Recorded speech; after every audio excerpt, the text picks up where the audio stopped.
ಬಿಡಿ ಸರ್ ಹೋಗ್ಲಿ. ಈಗ ಏನಿದೆ, ಈಗ ಮೋದಿ ಸಾಹೇಬ್ರದ್ದು ಒಂದು ಟರ್ಮ್ ಇದೆ, ಅರ್ಥ ಆಯ್ತಲ್ವಾ? ಅದು ಮುಗಿಯೋವರೆಗೆ ದೇಶದಲ್ಲಿ ಯಾರೇನು ಮಾತಾಡೋಂಗಿಲ್ಲ, ಆ ಟರ್ಮ್ ಮುಗಿಲದು. ಈಗೇನಾಗೈತೆ ಅಂತ ನಾವೇನು ಹೇಳಿದ್ರೆ ಅವ್ರ ವಿರುದ್ಧನೇ ಇದೆ ಅಂತ ಹೇಳ್ತೀರಿ. ಇವತ್ತಿಲ್ಲದ್ರೆ ಮುಂದೆ ಬರ್ತಕ್ಕಂಥ ದಿನಗಳಿಗೆ ಅರ್ಥ ಆಗುತ್ತೆ, ಯಾಕಂದರೆ ಎಲ್ಲ ಆಡಳಿತಗಳ ಮಾಪನ ಆಗೇ ಆಗುತ್ತೆ ಮುಂದೆ. ಅದ್ರ ಬಗ್ಗೆ ಈಗ ಸದ್ಯಕ್ಕೆ ಚರ್ಚೆ ಬೇಡ. ಇಡಿ ಬಗ್ಗೆ ಸಮರ್ಪಕವಾಗಿ ಸುಪ್ರೀಂ ಕೋರ್ಟ್ ಭಾಳ ಸರಿಯಲ್ಲ. ಇದು ಗವರ್ನರ್ ಯಾವ ರೀತಿ ಬಿಹೇವ್ ಮಾಡ್ತಾ ಇದ್ದಾರೆ, ಗವರ್ನರ್ ಏನು ಮಾಡ್ತಾ ಇದ್ದಾರೆ, ಯಾವ ರಾಜ್ಯಗಳಲ್ಲಿ ಏನು ಮಾಡ್ತಾರೆ ಅಂತೇಳಿ ಸುಪ್ರೀಂ ಕೋರ್ಟ್ ಹೇಳಿದೆ. ಇಡಿ ಯಾವ ರೀತಿ ನಡೆಸ್ತದೆ ಅಂತ ಸುಪ್ರೀಂ ಕೋರ್ಟ್ ಪದೇ ಪದೇ ಹೇಳ್ತಾ ಇದೆ. ಸೊ ಅದ್ರ ಬಗ್ಗೆ ಈಗೇನು ಚರ್ಚೆ ಮಾಡೋದು ಹೇಳ್ರಿ.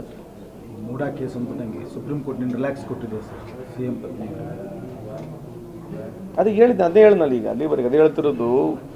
ಇದರಲ್ಲಿ ನೀವು ರಾಜಕೀಯಕ್ಕಾಗಿ ಇಡಿ ಬೆಳೆಸ್ತಾ ಇದ್ದೀರಿ ಅಂತ ಹೇಳಿ ಸುಪ್ರೀಂ ಕೋರ್ಟ್ ಇದು ಈ ವಿಷಯದಲ್ಲ, ಎಲ್ಲ ವಿಷಯದಲ್ಲಿ ಹೇಳಿದೆ. ನಮಗಿಲ್ಲಿ ಗುರ್ತಾಗಲ್ಲ, ಇದರಲ್ಲಿ ಜಾಸ್ತಿ ತೋರಿಸಲ್ಲ. ಯಾವುದೇ ಕೇಂದ್ರ ಸರ್ಕಾರ ವಿರುದ್ಧವಾಗಿರ್ತಕ್ಕಂಥದ್ದನ್ನು ಜಾಸ್ತಿ ಬೆಳಕಿಗೆ ಬರೋದಿಲ್ಲ ಈ ದೇಶದಲ್ಲಿ.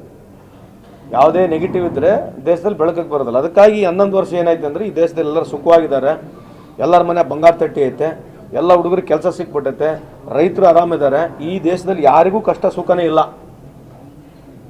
ಏನು BJP ಹೇಳೋದಂದ್ರೆ ಈ ದೇಶದಲ್ಲಿ ಯಾರಿಗೂ ಕಷ್ಟ ಸುಖ ಇಲ್ಲ, ಎಲ್ಲರೂ ಸುಖವಾಗಿದ್ದೀವಿ.